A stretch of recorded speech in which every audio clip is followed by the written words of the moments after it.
काल पक्षचिन्ह मिळत असताना बराच गोंधळ झाला। त्याच्यामध्ये तुमच्यावरती असा आरोप केला गेला की हा पक्षचिन्ह मिळवण्यासाठी एक गोंधळ नाही तर हा तमाशा सुरू आहे, कारण आघाडी कशी करायची, अर्ज कसा भरायचा हे त्यांना माहीत नाही। खरं तर 2 दिवसापूर्वीच उगाच आमच्याकडे उमेदवार मागायला आले होते आणि ह्या सगळ्या गोंधळामुळं जी माणसं मिळतील ती लोक घेऊन हे आघाडी केली आहे असं तुमच्यावरती आरोप केला गेला आणि आज पुन्हा तुम्हाला तेच चिन्ह मिळाले। त्या सगळ्या प्रक्रियेवरती आपली काय प्रतिक्रिया? काल आम्ही त्या ठिकाणी निवडणूक निर्णय अधिकाऱ्यांच्याकडे गेल्यानंतर नगराध्यक्ष पदाचा उमेदवाराला वेगळं चिन्ह आणि नगरसेवक पदाच्या उमेदवारांना वेगळं चिन्ह त्यांनी देण्याचं वरच्या काही दबावाला आणि इथल्या चुकीच्या माणसांना जे आरोप करतायत त्यांच्या सांगण्यावरून कदाचित झालं हे त्या ठिकाणी कालही सिद्ध झालं। आणि त्यांनी जे आरोप केले, कारण आमची तीर्थक्षेत्र विकास आघाडी ही काय पहिल्यांदा निवडणुकीला सामोरं जात नाही। 2011ला या तीर्थक्षेत्र विकास आघाडीच्या माध्यमातून आम्ही निवडणुकीला सामोरं गेलो होतो, 2016ला त्या ठिकाणी गेलो होतो आणि या निवडणुका कशा लढवायच्या हे निवडणुकीच्या रिंगणातल्या बाहेर असणाऱ्या माणसांनी आम्हाला शिकवू नये। मी गेल्या 2 विधानसभा या निवडणुकीच्या रिंगणात राहून खेळलेल्या आहेत, त्यामुळं रिंगणात येऊन बोललं असतं तर त्या ठिकाणी बरं वाटलं असतं आणि जनतेनं पण वेळोवेळी त्यांना उत्तर दिलं असतं। मुळात आम्ही तीर्थक्षेत्र विकास आघाडीचा AB फॉर्म दिल्यानंतर त्यांच्या निकषाप्रमाणे त्यांच्या म्हणण्याप्रमाणे कलेक्टरना आम्ही त्या ठिकाणी पत्रही दिलं होतं, पण सत्तेचा गैरवापर आणि दुरुपयोग करून आमचे अर्ज फेटाळणे आणि इथल्या AB फॉर्ममध्ये त्रुटी काढणं, मात्र त्यांनी रात्रीच्या 2-2, 3-3ला AB फॉर्म दिले।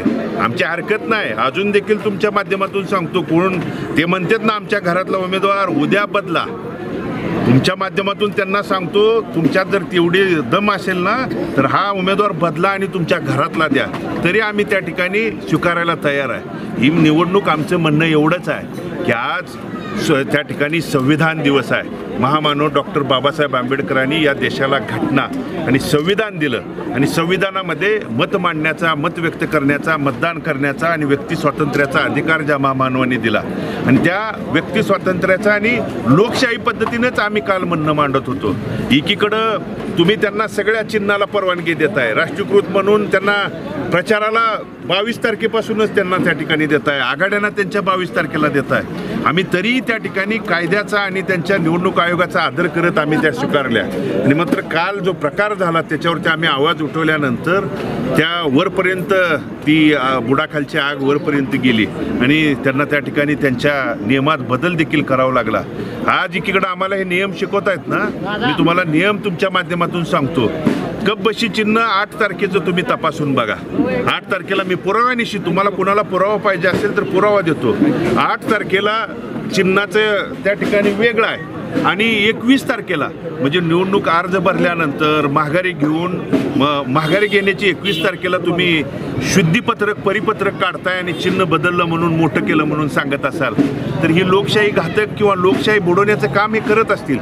पण आम्ही ठणकावून काल सांगितलं होतं की संविधान दिनाच्या दिवशी जर संविधानाची पायमल्ली करण्याचं काम यांच्या चुकीच्या सरकारनं त्या ठिकाणी हे केलं असेल, हे बघा, हे 55 नंबरचं कपबशीचं चिन्ह यापूर्वी अगोदर असं होतं आणि आत्ताचं शुद्धीपत्रक केलेलं देखील मी तुम्हाला दाखवू शकतो। आणि मग संविधानाची पायमल्ली करण्याचं काम आणि पाप तुमच्याकडून त्या ठिकाणी वेळोवेळी वक्तव्यातून वागण्यातून दिसून आलं। पण आम्ही बाबासाहेबांचं संविधान घटनेला जर कोणी पायमल्ली किंवा खाली दाखवण्याचं काम करत असेल तर तो लढा रस्त्यावरती उतरून लढण्याची भूमिका काल व्यक्त केली होती, परंतु बाबासाहेबांचं संविधान आज खऱ्या अर्थानं जिंकलं आणि ह्या चिन्हाची जी लढाई होती आज आम्हाला ज्या आमच्या मागणीप्रमाणे रिक्षा चिन्ह आम्हाला आमच्या तीर्थक्षेत्र विकास आघाडीला त्या ठिकाणी मिळालं आहे आणि ते रिक्षा चिन्ह आजपासून गल्ली गल्ली बोळाबोळाने त्या ठिकाणी धावणार आहे, लोकांच्या मनामध्ये धावणार आहे, लोकांच्या अंतःकरणामधून धावणार आहे। आणि जशी रिक्षा रस्त्यावरती त्या ठिकाणी यांच्या खड्ड्यामुळे जे अडथळे आलेत ना ते खड्डे दुरुस्त करून ती रिक्षा विकासाची रिक्षा आणि लोकांच्या विकासाचा रथ पुढे घेऊन जाण्यासाठीचा आमचा तीर्थक्षेत्र विकास आघाडीचा प्रयत्न आहे आणि तो आम्ही त्या ठिकाणी करणार आहे। आणि म्हणून त्या कालच्या प्रकाराला जर कोण एखादी रणरागिणी, एखादी महिला तिच्या भूमिकेसाठी जर लढत असेल आणि तिला जर तमाशा म्हणत असेल तर काल तुमच्या वागण्यातून, निवडणूक आयोगाच्या आणि तिथल्या अधिकाऱ्यांच्या वागण्यातून आणि सत्ताधाऱ्याच्या सांगण्यातून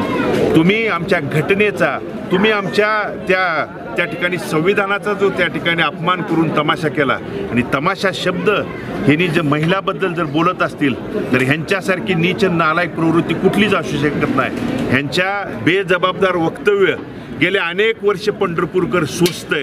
पंढरपूरकर एखाद्या बाहेरच्या त्या ठिकाणी राज्यात गेलं आणि पंढरपूरचा म्हणलं कर ह्यांच्या ज्या चुकीच्या बेताल वक्तव्यानं जे माझ्या सीमेवरती लढणाऱ्या सैनिकांच्या बद्दल तुम्ही बेताल वक्तव्य केलं, एखादांचा व्यापारी मंदिर परिसरातल्या भागातला नागरिक त्यांच्याकडे न्याय हक्काची मागणी घेऊन गेल्यानंतर सरकार आणि प्रशासन बलात्कार करणार आहे, बलात्कार एन्जॉय करा म्हणणारी ही नीच प्रवृत्ती आज त्या न्याय हक्काच्या भूमिकेला लढाईला जर त्या ठिकाणी तमाशा म्हणत असतील तर येणाऱ्या काळात तुमचा तमाशा केल्याशिवाय इथली मायबाप जनता त्या ठिकाणी राहणार कबशीच्या चिन्हावरून तुम्ही न्यायालयात जाणार आहे का? बदल केला नाही, आम्हाला अजून त्यांना सांगायचं आहे ते चिन्ह एवढं केलंय ना एवढं करा, म्हणजे त्या मशीनच्या बाहेर आणता आलं तरी आणा, आमचं हरकत नाही। आम्ही न्याय हक्कानं लढाईत लढतोय। आमची फक्त रास्त मागणी होती एकास एक न्याय त्या ठिकाणी करू नका आणि ती मागणी आज संविधानाच्या दिवशी त्या ठिकाणी महामानव डॉक्टर बाबासाहेब आंबेडकरांच्या संविधानाचा विजय आज त्या ठिकाणी झालेला आहे आणि पहिली लढाई तीर्थक्षेत्र विकास आघाडीनं लढली आहे। 2 तारखेच्या मतदानानंतर 3 तारखेला आज जे व्यक्तिगत माझ्यावरती आरोप केले जातात, मी असेल किंवा नगराध्यक्ष पदाच्या उमेदवार म्हणून त्यांनी सांगितलंय की पत्रकार बांधवांच्या माध्यमातून सांगितलंय की तुम्ही कुठेही शिवतीर्थावर या, कुठल्याही चौकात बोलवा, विकासावर व्हिजनवर आणि तुम्ही केलेल्या 40 वर्षाच्या पापावरती त्या ठिकाणी डिबेट करा, 1 to 1 करा, आम्ही यायला त्या ठिकाणी तयार आहे, पुराव्यानिशी यायला तयार आहे। आमच्याकडे ज्या दिवशी तुमच्या डिबेटमध्ये पुरावा नसेल त्याच दिवशी निवडणुकीतून माघारी घेतो। मात्र तुम्ही जर त्या दिवशी जर तुम्ही त्या ठिकाणी आला नाही तर तुम्ही सुद्धा ती भूमिका घ्यायला तयार व्हायला पाहिजे।